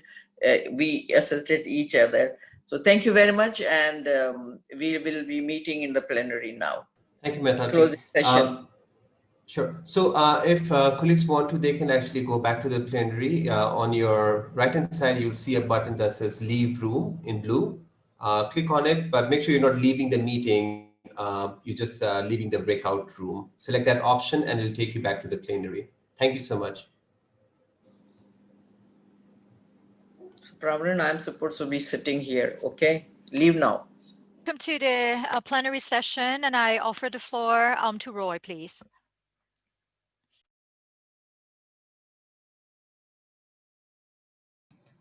Sorry, colleagues, I was just searching for the unmute button. So I've been asked to just briefly recap what we heard in the breakout rooms, but the rapporteurs will also do that. So I won't say too much, except that we had a very lively session on violence against women in the room that I was co-facilitating, where we went through headlines that were bad and how could we convert them to good, and what that meant in terms of actually unpacking the whole process and the whole procedure. And I think it shows you once again how important guidelines are as a starting point, because if we don't have a foundation to work from, then it becomes that much more challenging for us as journalists to know what is right, what isn't, what are the sensitivities, what are the subtleties, nuances. I think it's also, for those of us who've been doing this work for a while, it's a good refresher to really sort of, in a way, introspect and ask ourselves whether we are consistently adhering to all of these guidelines too when we do our work, when we do our social media content, or when we write op-eds or whatever we do. And so it's something that we always, I think, have to work at consistently. It's not a finished business. It's not that you see the guidelines, you read them, and then you're done. This is just the start. It is a work in progress, and we always have to keep on, in a way, introspecting and evaluating what we do going forward.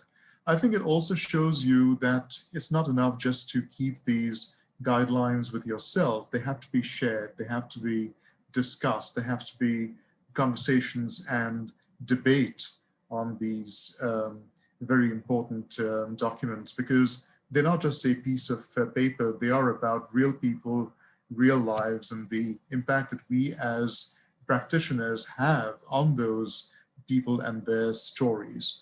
As journalists, as technical specialists, as communications officers, working for the agencies here, we are all really custodians in a way of these stories and the lives and the shared experiences of those that we seek to serve. And I would say that journalism, as a former journalist, I see it as a service. It is as much of a vocation as nursing or as healthcare or as anything else. We are here to tell stories. We are here to ensure that we treat people with the right dignity, respect. And it's not just about getting the headline or getting the byline or about getting the ratings, even though that may seem to be the case. It is about going to the root of what journalism and media actually are. So I think this is the start of a very important partnership and conversation. Even for those of you that we've been working with for a while, it's good to renew that partnership using these guidelines as a context, as a framework. And, you know, we can think about really creative ways to take this partnership forward in concrete, practical terms. So for example, we would love to create a regional repository of best practice stories. So say over the next year, starting from now through the 16 days of activism 2021, let's find a way to all come together to really start collecting stories and showing the best practices that are being done using these guidelines as a framework. Maybe we can even think about constituting a regional gender-based violence against children journalism reporting prize, so that we truly incentivize all of you to keep on producing stories. So we have all these ideas, we can take them forward. But for now, let me turn to Mantara and our rapporteurs, starting with Soprach Tong, to share your thoughts from your breakout session, and then we will go to Lamle after that. Soprach, Mantara, over to you.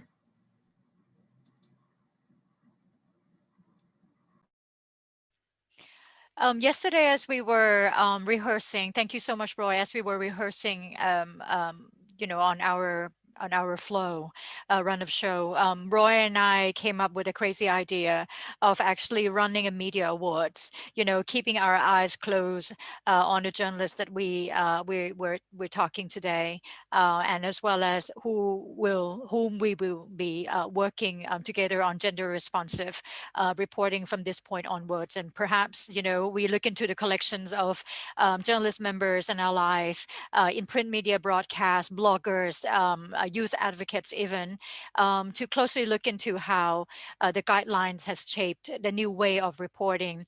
I hope very much that we're all excited one day about like the perfect panacea in addressing violence against women.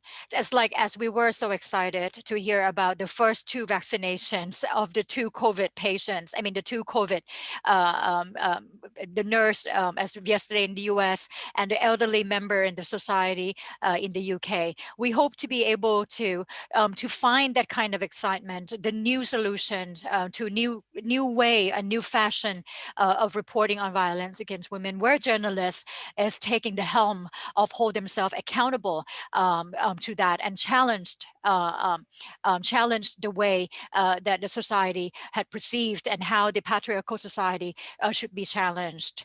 With us today, we do have 2 experienced journalists who have turned themselves to be rapporteurs of the session.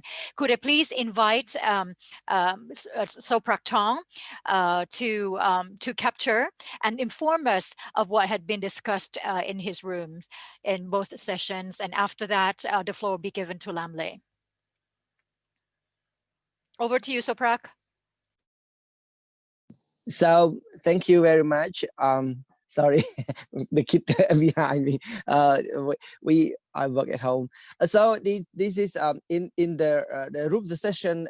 We have been I have been shared the experience that how to do the reporting on violence and the especially on gang rapes and non-consensual sex. I have been researched since 2002, 2003. So on gang rape. So these, when I apply from the research to column and analysis, so we had to go through the role theory, ethics from the research, and then the writing analyst, and to the my column for the newspaper Phnom Penh Post.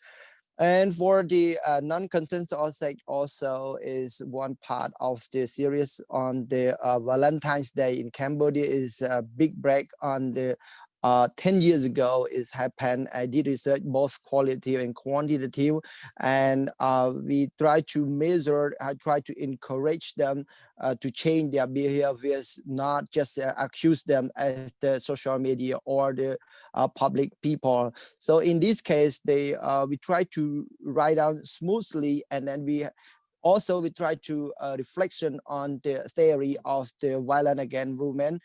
There are 4 forms. One is a physical violence, second sexual violence, the third is the verbal violence, and the 4th is the economic violence. And so we have followed the rule and the core, the pillar of the form of violence. So that's a reporter need to understand clear enough, and then we can share the 4 pillar to the in deep thought for the core study and writing for the reporter, and understand, especially the now is we are concerned on the social media, especially Facebook. Facebook play a role important in Cambodia at the moment, because young people and more people like watch Facebook rather than TV now. So this is a very high risk. We try to advocate them to change their behaviors. We show the public all the physical suffer from the victim from the violence as well. So this is a very roots, and then I always challenge with the social media and the media as well, advocate for the government to take action on that. Thank you. That's over, Mantira. Thank you, Joyce. Lam, could we please invite you to share with us what had been discussed in your breakout sessions, please? And please do feel free to share your personal experience with us. Hello. So now I'd like to summarize what was discussed in our session. So the first session talked about how we discussed about how we can safely report about issues faced by children. And we started with a case study from Indonesia and how the UN went through the process of like selecting children to speak about bullying, and how they prepared these children to speak up about this through David Beckham's Instagram, and how they protected these children in the aftermath after the messages were put out. And so throughout this process, there was a lot of the consent was very important, and it was very important that the children were fully aware of the impact their stories shared could have on like the media and the audience, and like the children should be prepared and know in advance the topics. And also it was also very important, stressed how after their stories were shared on David Beckham's Instagram, which basically has like millions of views, how these children could be protected from the potential media scrutiny. So, for example, there was they had like they work with NGOs to have like a safe house for the children, and where they could basically sit out avoid any potential like negative comments if there were any. And also there was help from like social workers to help these children, like for example, respond to media requests in a way that would be safe for them. And Also, then people also shared their own experiences of how the media report on children in their own countries. So there was, for example, first, there were, like in Pakistan, for instance, there was case when, for example, like victims'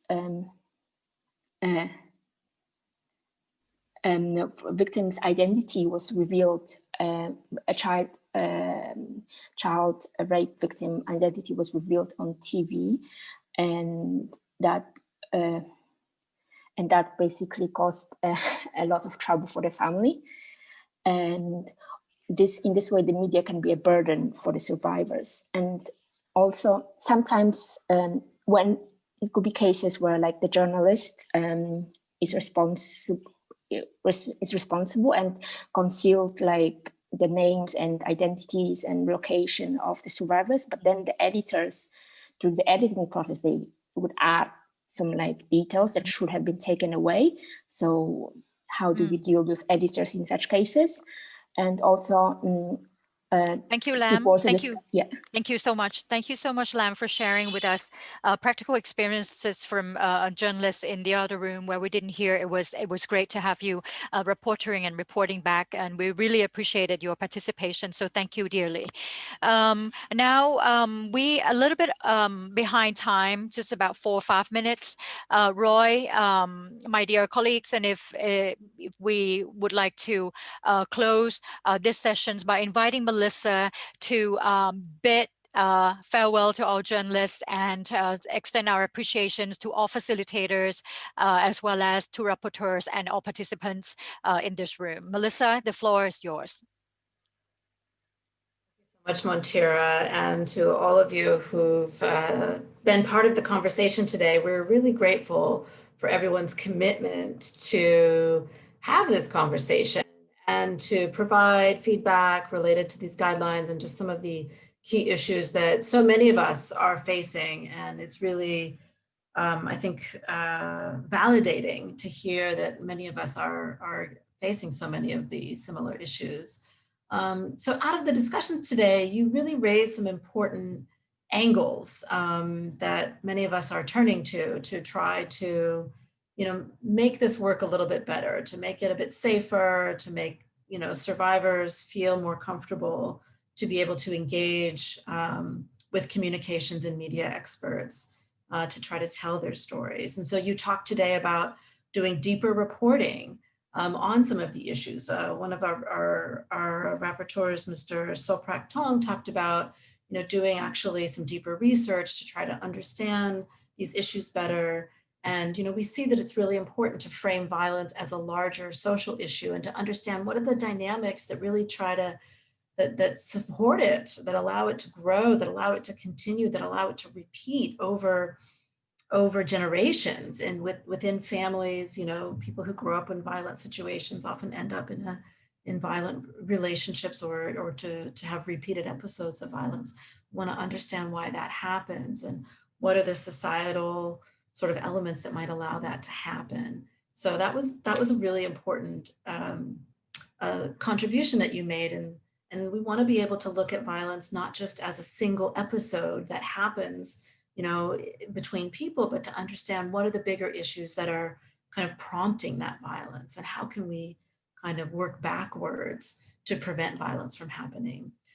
Some of you also talked about, spending time preparing subjects. We just heard from Lamle about really spending time working with, survivors over time to be able to make sure that there's enough safety and consent in terms of working with those survivors to be able to report on their stories safely. And then I really appreciated the acknowledgement of the value of engaging experts, such as organizations that focus on violence against women and children, and the value that they bring to our storytelling. Because it is true, these organizations understand the dynamics of violence so intimately because they talk to survivors so much, and many are engaging in their own advocacy, their own research. And so by being able to bring in the voices of those experts, we can really develop more robust reporting that helps us, cover the angles in the ways that we know need to be covered. So those are all some really valuable elements that came out of these discussions, at least that I just heard. So thank you for that. I really want to thank the co-facilitators for today's session, Ms. Babita Basnet and Ms. Mata Rashti, who helped us bring forward these valuable insights and who shared with us a couple case studies to draw out our conversations. We acknowledge the influential power that the media holds. It's really immense, and we see that media reporting is an important indicator of community attitudes as well, regarding beliefs about violence against women and children, gender equality, gender inequality, and we see that this is really an important place for us to be giving more attention, and it's a bit of a barometer for us to understand progress. How are we doing in terms of shifting social norms away from violence and away from the acceptance of violence? So we see that we need to be having more conversations like the one that we're having today. We are hopeful that with your support, these guidelines will be instrumental in ethically and appropriately representing women and children's experiences of violence, and to, again, focus more attention on what we can do to prevent violence. So once again, we thank you all so much on behalf of UN Women, UNICEF, and UNFPA for being with us today, and we look forward to future conversations with you. We will now draw this session to a close. Thank you so much.